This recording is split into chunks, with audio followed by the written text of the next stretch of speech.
Subject है भारतीय राज्य व्यवस्था, जिसमें हम लोग देखेंगे प्रस्तावना, संविधान की प्रकृति, संघ और उसके क्षेत्र।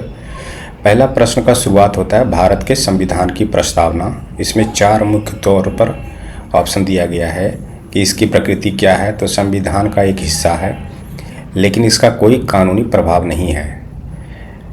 प्रस्तावना का दूसरा पॉइंट कह रहा है कि संविधान का हिस्सा नहीं है और इसका कोई कानूनी प्रभाव भी नहीं है। तीसरा है संविधान का एक हिस्सा है और इसका किसी अन्य भाग के समान ही कानूनी प्रभाव है। चौथा कहता है कि संविधान का हिस्सा है लेकिन अन्य भागों से स्वतंत्र रूप से इसका कोई कानूनी प्रभाव नहीं है। तो इसका उत्तर ऑप्शन डी होगा कि यह संविधान का एक हिस्सा है लेकिन अन्य भागों से स्वतंत्र रूप से इसका कानूनी प्रभाव नहीं है। एक्सप्लेनेशन में कहा गया है कि केशवानंद भारती में सर्वोच्च न्यायालय ने कहा कि प्रस्तावना संविधान का एक हिस्सा है और इसका स्वतंत्र रूप से कोई कानूनी प्रभाव नहीं है, यह न्यायालय में लागू नहीं हो सकता। दूसरा ऑप्शन है भारत के संविधान की प्रस्तावना के आदर्श निम्नलिखित में से किस संविधान से लिए गए हैं। तो इसका उत्तर होगा ऑप्शन ए और 1 और 2। तो यूएसए से और फ्रांस से। एक्सप्लेनेशन में क्या गया है कि प्रस्तावना इस वाक्यांश से शुरू होती है कि हम भारत के लोग, अमेरिकी संविधान से लिया गया है। स्वतंत्रता, समानता और बंधुत्व के आदर्श यह फ्रांसीसी संविधान से लिए गए हैं। नेक्स्ट क्वेश्चन है निम्नलिखित में से कौन सा उद्देश्य भारत के संविधान की प्रस्तावना में शामिल नहीं है। तो इसका उत्तर होगा ऑप्शन बी, आर्थिक स्वतंत्रता। प्रस्तावना सामाजिक, आर्थिक और राजनीतिक न्याय के साथ साथ विचार, अभिव्यक्ति, विश्वास, आस्था और पूजा की स्वतंत्रता पर प्रकाश डालती है।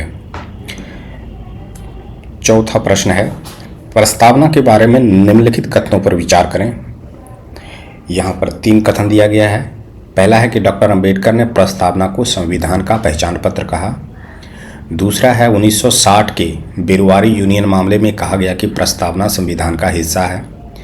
तीसरा है कि LIC ऑफ इंडिया मामले में सुप्रीम कोर्ट ने फिर से प्रस्तावना के संविधान का अभिन्न अंग माना। तो इसमें से सिर्फ ऑप्शन 3 सही है ना। इसका एक्सप्लेनेशन को देखते हैं। कथन 1 गलत क्यों है? क्योंकि BR अम्बेडकर ने प्रस्तावना को संविधान का पहचान पत्र नहीं बताया।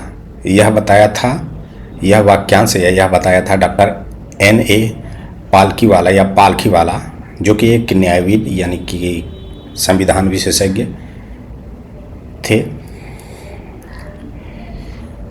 चलते हैं नेक्स्ट एक्सप्लेनेशन की ओर।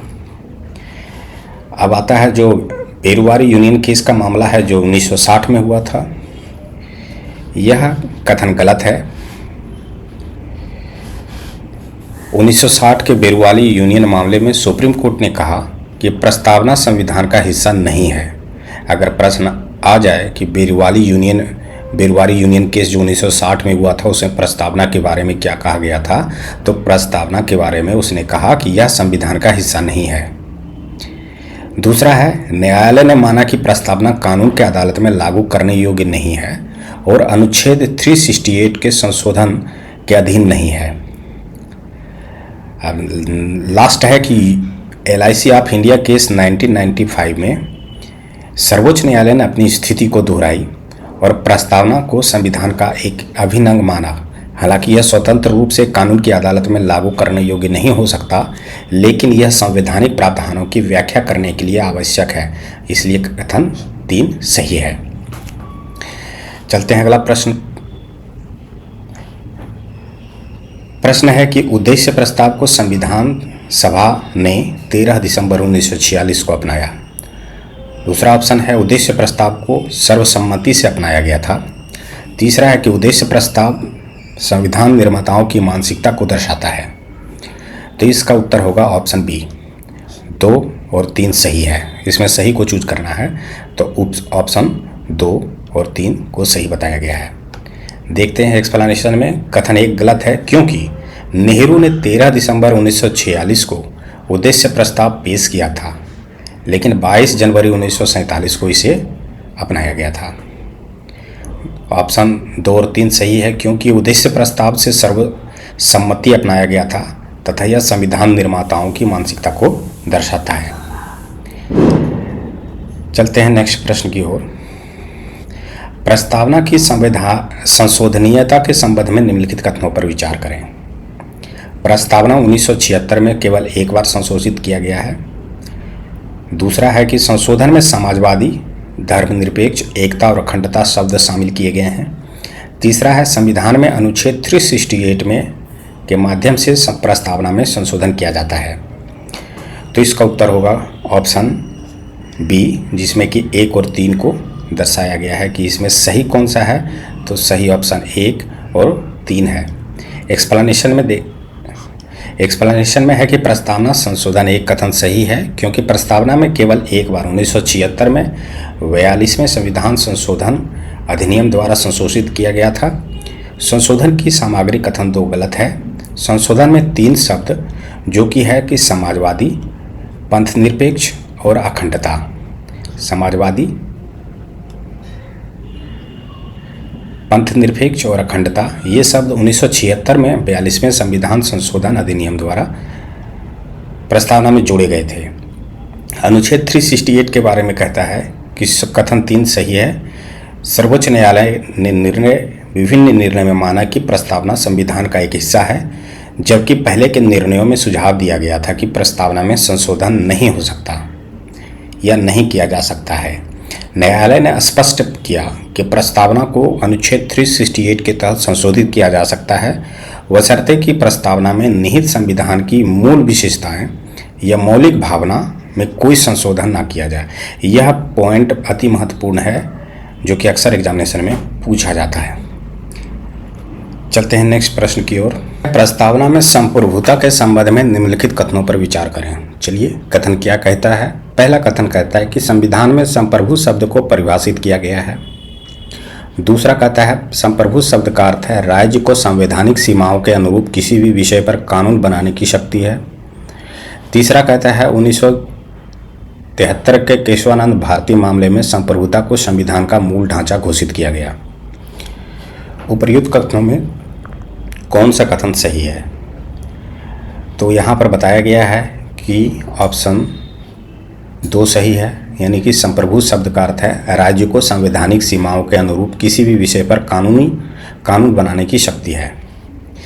चलते हैं एक्सप्लेनेशन की ओर। कथन 1 सही है कि भारतीय संविधान की प्रस्तावना भारत को संप्रभु, समाजवादी, धर्मनिरपेक्ष और लोकतांत्रिक गणराज्य घोषित करती है। हालांकि संविधान संप्रभुता का परिचालन या परिभाषित अर्थ प्रदान नहीं करता है। कथन 2 सही है। सिंथेटिक्स बनाम स्टेट ऑफ यूपी 1990 के मामले में सुप्रीम कोर्ट ने घोषणा की कि संप्रभु शब्द का अर्थ है राज्य के पास संवैधानिक सीमाओं के अनुरूप किसी भी विषय पर कानून बनाने की शक्ति। कथन 3 सही नहीं है, क्योंकि इंदिरा गांधी बनाम राजा नारायण मामले में सुप्रीम कोर्ट ने भारत को एक संप्रभु लोकतांत्रिक गणराज्य के रूप में संविधान के मूल ढांचे के मूलभूत तत्वों में से एक के रूप में जोड़ा। हालांकि केशवानंद भारती मामले ने विशेष रूप से संविधान की मूल संरचना के रूप में संप्रभुता को घोषणा नहीं की। चलते हैं अगला प्रश्न की ओर। कौन सा कथन संविधान की कुंजी के रूप में प्रस्तावना की विशेषता का समर्थन करता है? ऑप्शन है प्रस्तावना संविधान का एकमात्र परिचय है। संविधान की व्याख्या करने में प्रस्तावना का सीमित महत्व है। प्रस्तावना न्याय, स्वतंत्रता और समानता सहित मूल तत्वों और सिद्धांतों को रेखांकित करती है।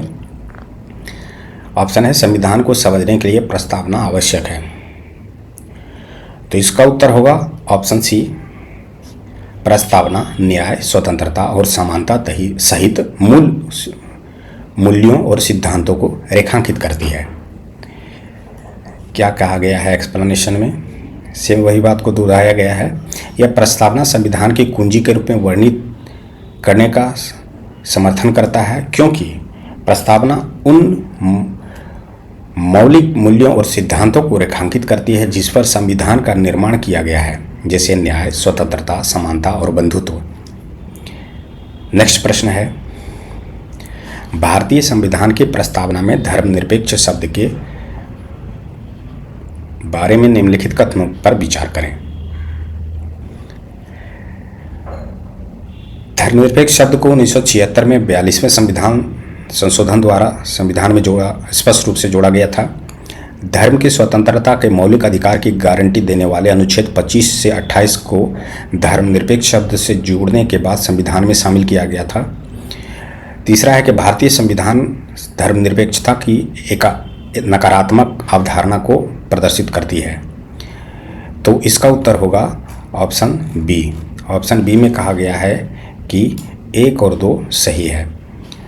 धर्मनिरपेक्ष शब्द को 1976 के 42वें संशोधन द्वारा संविधान में स्पष्ट रूप से जोड़ा गया और धर्म की स्वतंत्रता की मौलिक अधिकार की गारंटी देने वाले 25 से 28 को धर्मनिरपेक्ष शब्द से जोड़ने के बाद संविधान में शामिल किया गया था। देखते हैं इसका एक्सप्लेनेशन। पहला तो सेम बताया गया है, दूसरा गलत है। धर्म की स्वतंत्रता के मौलिक अधिकार की गारंटी 25 से 28 के संशोधन से ही संविधान के हिस्सा थे। धर्मनिरपेक्ष शब्द को जोड़ने के बाद इन अनुच्छेदों को शामिल नहीं किया गया। कथन 3 भी गलत है कि भारतीय संविधान धर्मनिरपेक्षता की एकात्मक अवधारणा को दर्शाता है। इसका अर्थ है देश में सभी धर्म को राज्य से समान दर्जा की समर्थन प्राप्त है।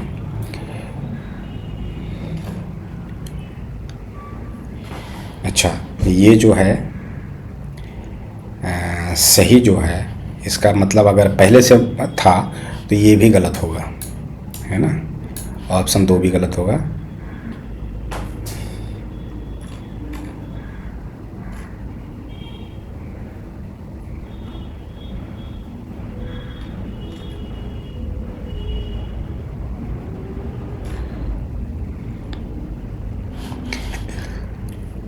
अतिरिक्त जानकारी में यहाँ पर क्या कहा गया है कि भारतीय संदर्भ में धर्मनिरपेक्षता की एक सकारात्मक अवधारणा सभी धर्मों को समान समर्थन पर जोर देती है, चाहे उनकी ताकत कुछ भी हो। यह सुनिश्चित करता है कि राज्य किसी विशेष धर्म का पक्ष न ले। 42वें संशोधन द्वारा धर्मनिरपेक्ष शब्द को जोड़ने से देश में शासन में धर्मनिरपेक्षता के सिद्धांत के प्रति प्रतिबद्धता को दर्शाता है। 10वां है कि प्रस्तावना में गणतंत्र शब्द के बारे में निम्नलिखित कथनों पर विचार करें और कूट की सहायता से सही उत्तर चुनें। एक गणतंत्र में राज्य का मुखिया आमतौर पर एक वंशानुगत पद होता है, जिसे कि ब्रिटेन जैसे देशों में देखा जाता है। दूसरा है कि एक गणतंत्र में राज्य का मुखिया हमेशा एक निश्चित अवधि के लिए प्रत्यक्ष या अप्रत्यक्ष रूप से चुना जाता है। तीसरा है कि प्रस्तावना में गणतंत्र शब्द भारत में वंशानुगत राजतंत्र की उपस्थिति को दर्शाता है। तो इसमें से सही उत्तर होगा ऑप्शन बी, यानी कि केवल 2। गणतंत्र में राज्य का मुखिया हमेशा एक निश्चित अवधि के लिए प्रत्यक्ष या अप्रत्यक्ष रूप से चुना जाता है। देखते हैं इस एक्सप्लेनेशन में क्या कहा गया है कि कथन 1 गलत है। एक गणतंत्र में राज्य का मुखिया वंशानुगत पद पर नहीं होता है। गणतंत्र शब्द विशेष रूप से सरकार के एक रूप को दर्शाता है जहां राज्य का मुखिया निर्वाचित होता है, न कि वंशानुगत, जैसे कि ब्रिटेन जैसे देश जहां के वंशानुगत राजतंत्र है। गणतंत्र की श्रेणी में नहीं आते। कथन 2 सही है। गणतंत्र में राज्य का मुखिया हमेशा प्रत्यक्ष या अप्रत्यक्ष रूप से निश्चित अवधि के लिए चुना जाता है।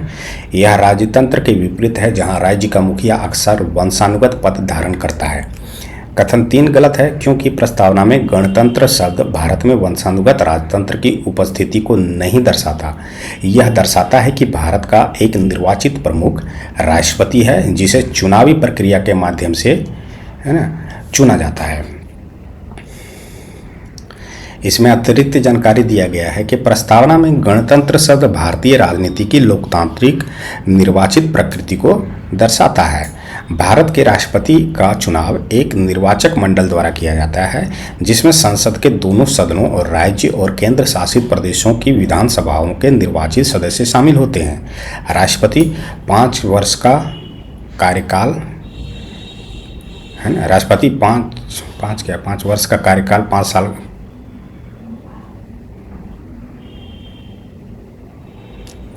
प्रश्न है भारतीय संविधान के लोकतांत्रिक चरित्र के बारे में निम्नलिखित कथनों पर विचार करें।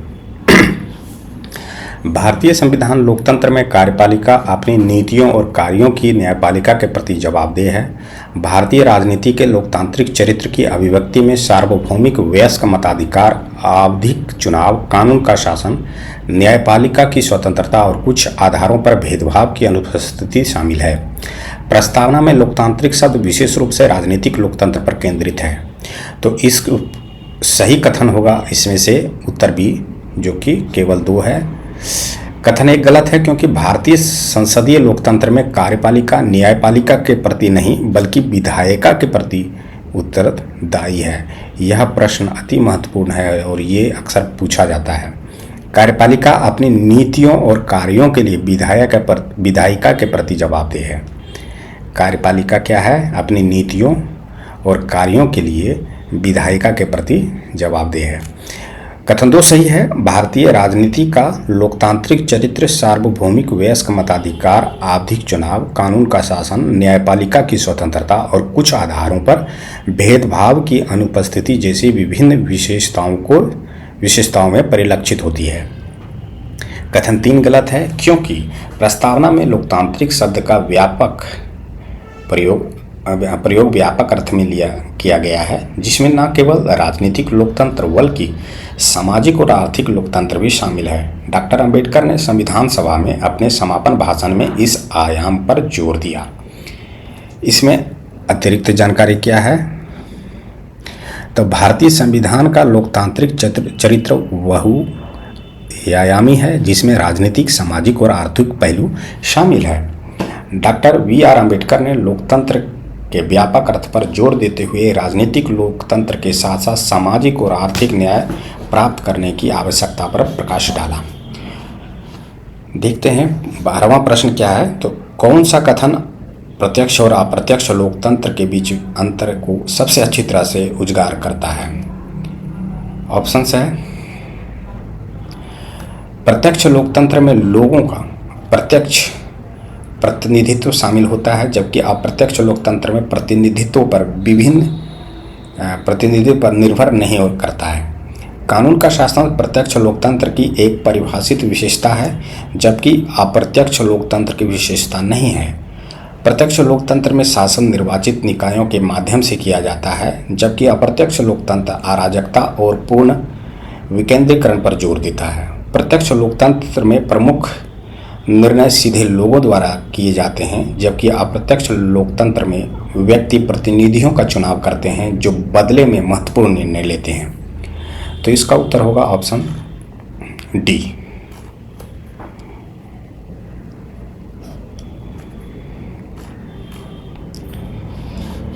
कहा गया है कि प्रत्यक्ष लोकतंत्र में अक्सर जनमत संग्रह के माध्यम से निर्णय लेने में नागरिकों की सक्रिय भागीदारी शामिल होती है, जबकि अप्रत्यक्ष लोकतंत्र लोगों की ओर से निर्णय लेने के लिए निर्वाचित प्रतिनिधियों पर निर्भर करता है।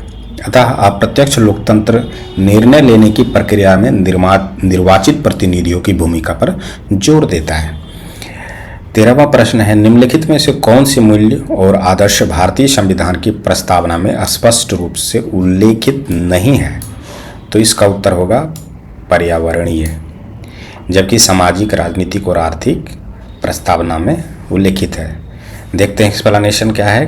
कहता है, भारतीय संविधान की प्रस्तावना मौलिक दर्शन और मूल्यों को मूर्त रूप देती है जिस पर संविधान आधारित है। इसमें स्पष्ट रूप से सामाजिक मूल्य जैसे न्याय, समानता और बंधुत्व और राजनीतिक आदर्श जैसे संप्रभुता, समाजवाद और लोकतंत्र शामिल है, जबकि प्रस्तावना सामाजिक और राजनीतिक पहलुओं पर जोर देती है।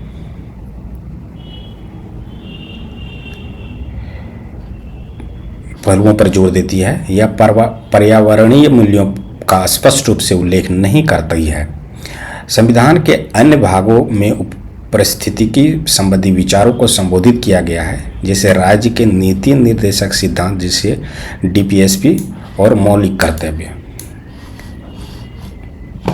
यहाँ पर पारिस्थितिकी संबंधी विचारों को दर्शाया गया है। नेक्स्ट चैप्टर का शुरुआत होता है संविधान की प्रकृति। पहला प्रश्न है, संविधान सभा की मांग से संबंधित निम्नलिखित घटनाओं को कालानुक्रमिक रूप से व्यवस्थित करें। एम.एन. राय ने संविधान सभा का विचार प्रस्ताव किया। जवाहरलाल नेहरू ने वयस्क मताधिकार के साथ संविधान सभा की आवश्यकता की घोषणा की। भारतीय राष्ट्रीय कांग्रेस ने आधिकारिक तौर पर संविधान सभा की मांग की। कैबिनेट मिशन ने संविधान सभा की स्थापना की और ब्रिटिश सरकार ने मांग को स्वीकारा। तो इसका ऑप्शन होगा ऑप्शन बी, पहला, है ना। सर्वप्रथम ये आएगा। अच्छा, घटना को व्यवस्थित करना है। सर्वप्रथम 1 है, जिसमें एम.एन. राय ने संविधान सभा का विचार प्रस्तावित किया 1934 में। भारतीय कम्युनिस्ट आंदोलनकारी थे, है ना। इन्होंने पहली बार संविधान सभा का विचार सुझाया था।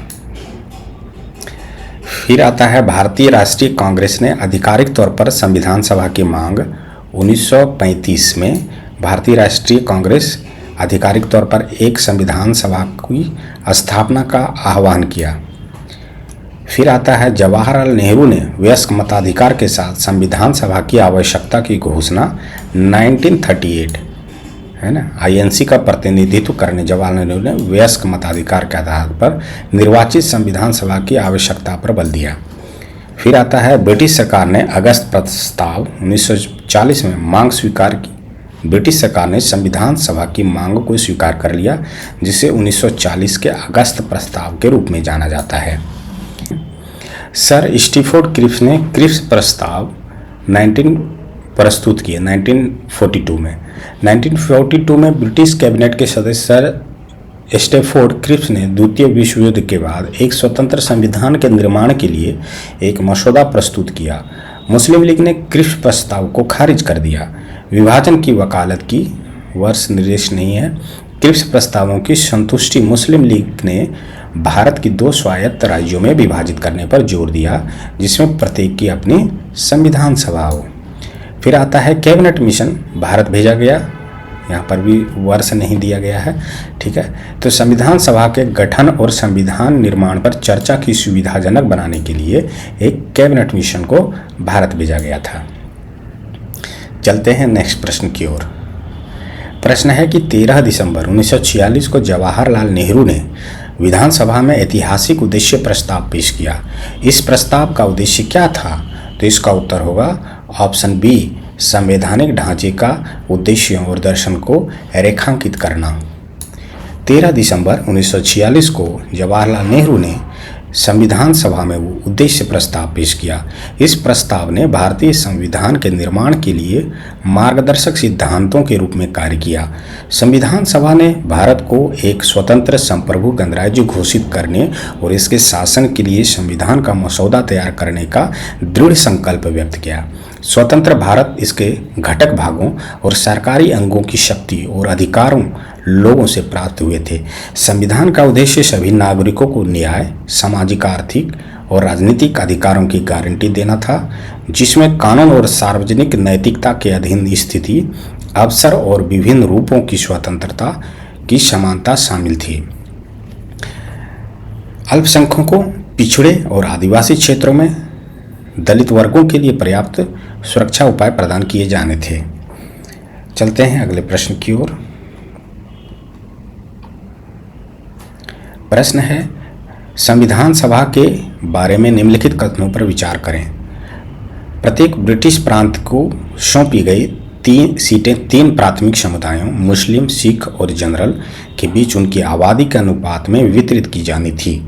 संविधान सभा का उद्देश्य एक ऐसा निकाय होना था जो आंशिक रूप से निर्वाचित और आंशिक रूप से नामांकित हो।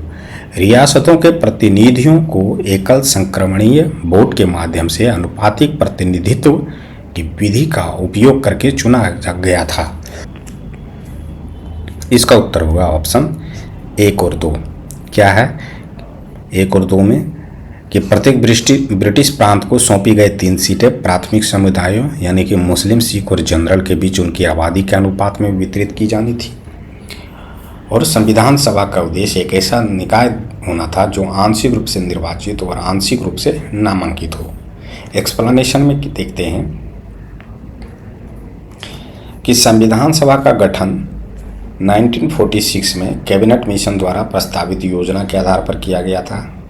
अतिरिक्त जानकारी में है कि प्रांतों और रियासतों जैसे छोटे राज्यों के मामले में राज्यों के समूहों को उनके संबंधित आबादी के आधार पर सीटें आवंटित की जानी थी, जिसके प्रति मिलियन यानी 10 लाख पर 1 सीट का अनुपात था। प्रत्येक ब्रिटिश प्रांत के लिए निर्दिष्ट सीटें 3 मुख्य समुदायों मुस्लिम, सिख और जनरल के बीच उनकी आबादी के अनुपात में वितरित की जानी थी। प्रत्येक समुदाय के सदस्यों को प्रांतीय विधानसभा में उस समुदाय को सदस्यों द्वारा एकल संक्रमणीय वोट के माध्यम से आनुपातिक प्रतिनिधित्व की विधि का उपयोग करना चुना जाना था। रियासतों के प्रतिनिधियों को उन राज्यों के प्रमुखों द्वारा नामित किया जाना था। अगला प्रश्न है, संविधान के प्रारूपण के संबंध में निम्नलिखित तथ्यों पर विचार करें। संविधान तैयार करने में 2 वर्ष 11 महीने 20 दिन का समय लगा। भारतीय संविधान के मसौदे को 65 से अधिक देशों के संविधान को भेजा गया था। संविधान के मसौदे पर 14 दिनों तक विचार किया गया। मसौदा तैयार करने में समिति को लगभग 3 साल लगे। उपर्युक्त कथन में से कौन से सही हैं? तो यहाँ पर बताया गया ऑप्शन सी यानी कि केवल 3। कथन 1 गलत है। संविधान तैयार करने में 2 वर्ष 11 महीने और 18 दिन लगे। कथन 2 भी गलत है, क्योंकि भारतीय संविधान के मसौदे को 60 से अधिक देशों के संविधान के लिए भेजा गया था। संविधान बनाने की लागत 64 लाख रुपये थी। कथन 3 सही है। संविधान के मसौदे पर संविधान सभा ने 14 दिन तक विचार किया था। कथन 4 गलत है।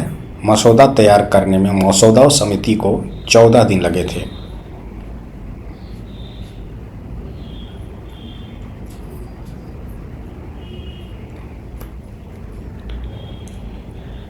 पांचवा प्रश्न है, संविधान सभा के संबंध में कॉलम ए और कॉलम बी की तथ्यों से मिलाएं। तो यहाँ पर ऑप्शन ए को सही माना गया है। सही सचिव थे। Sir VN. राव का संबंध कानूनी सलाहकार के रूप में था।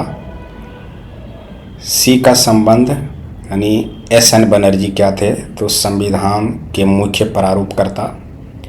और एच.सी. मुखर्जी थे सीए के उपाध्यक्ष।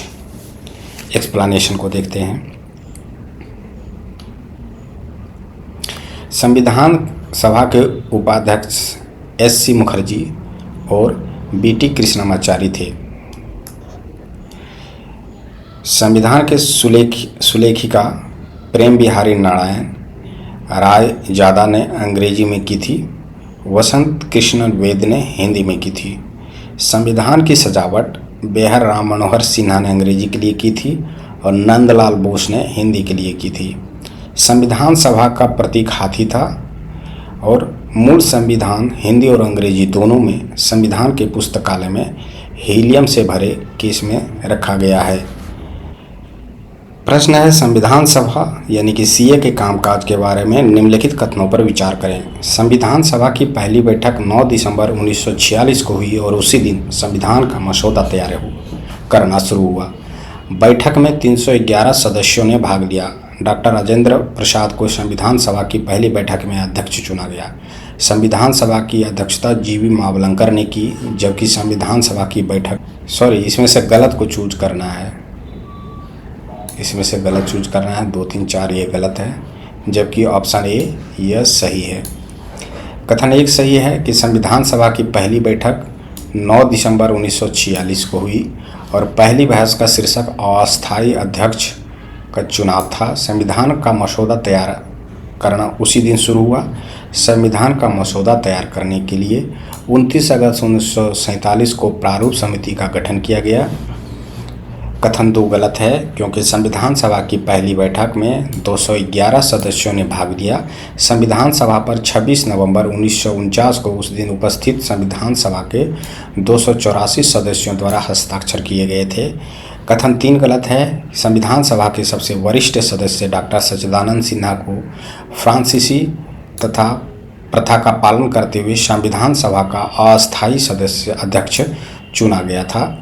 सच्चिदानंद सिन्हा का नाम जेवी कृपलानी ने सुझाया था।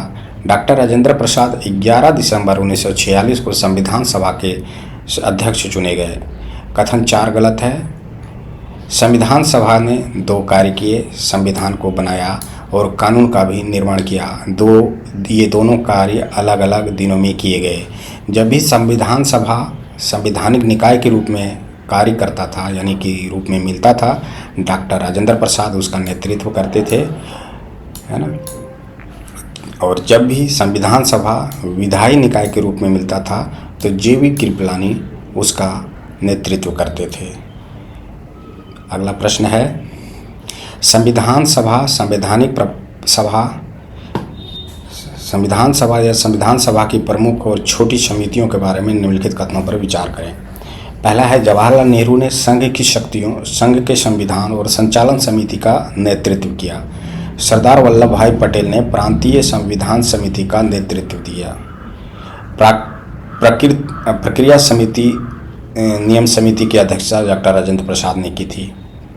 तो इसमें से सही उत्तर चूज करना है, तो ऑप्शन सी सही होगा और 2 और 3।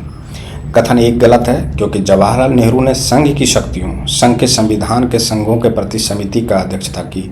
संचालन समिति की अध्यक्षता डॉक्टर राजेंद्र प्रसाद ने की थी। कथन 2 सही है, सरदार पटेल ने प्रांतीय संविधान और मौलिक अधिकारों की सलाहकार समिति की अध्यक्षता की। कथन 3 सही है, डॉक्टर राजेंद्र प्रसाद ने प्रक्रिया नियम समिति और संचालन समिति की अध्यक्षता की। प्रश्न है, संविधान सभा अनिश्चय के बारे में कॉलम ए और कॉलम बी को तथ्यों से मिलाएं। तो इसका उत्तर ऑप्शन बी है। ऑप्शन बी में कहा गया है कि राष्ट्रीय ध्वज को कब अपनाया गया, तो इसका उत्तर होगा 22 जुलाई 1947। फिर है, डॉक्टर राजेंद्र प्रसाद भारतीय राष्ट्रपति कब बने, तो ये है 24 जनवरी 1950। फिर है, उद्देश्य प्रस्ताव कब पारित हुआ, तो इसका उत्तर होगा 22 जनवरी 1947। फिर है, प्रारूप समिति, तो इसका उत्तर होगा 29 अगस्त 1947। एक्सप्लेनेशन को देख लेते हैं। राष्ट्रीय ध्वज 22 जुलाई 1947 को अपनाया गया था। राष्ट्रीय ध्वज 22 जुलाई 1947 को अपनाया गया था। राष्ट्रगान और राष्ट्रगीत 24 जनवरी 1950 को अपनाए गए। डॉक्टर राजेंद्र प्रसाद 24 जनवरी 1950 को भारत के पहले राष्ट्रपति चुने गए। संविधान सभा की अंतिम बैठक 24 जनवरी 1950 को हुई थी। फिर है अब प्रश्न 9, भारतीय संविधान के लागू होने के संदर्भ में 26 जनवरी का क्या महत्व है, तो इसका उत्तर है पूर्ण स्वराज दिवस को मनाना। 26 जनवरी को विशेष रूप से इसके ऐतिहासिक महत्व के कारण संविधान के लागू होने की तिथि के रूप में चुना गया था। इस दिन 1930 में भारतीय राष्ट्रीय कांग्रेस के लाहौर अधिवेशन दिसंबर 1929 के प्रस्ताव के बाद पूर्ण स्वराज दिवस मनाया गया था। इस दिन को भारत में गणतंत्र दिवस के रूप में मनाया जाता है। प्रश्न है, निम्नलिखित में से कौन संविधान सभा की आलोचना नहीं है, तो इसका उत्तर है ऑप्शन बी, समावेशी प्रतिनिधित्व। संविधान सभा को प्रतिनिधि निकाय न होने, संप्रभु निकाय न होने, अनावश्यक रूप से लंबा समय लेने और कांग्रेस पार्टी और वकील राजनेताओं के वर्चस्व के लिए आलोचना का सामना करना पड़ता। समावेशी प्रतिनिधित्व के विचार को आम तौर पर सकारात्मक पहलू के रूप में देखा जाता है। समावेशी प्रतिनिधित्व के पक्षधर एक विविध विधानसभा के लिए तर्क देते हैं जो समाज के सभी वर्गों का पर्याप्त प्रतिनिधित्व करता है। तो ये था अभी तक के प्रश्नोत्तर का क्लास। नेक्स्ट डे हम लोग कुछ दूसरे प्रश्न को देखेंगे। तब तक के लिए धन्यवाद।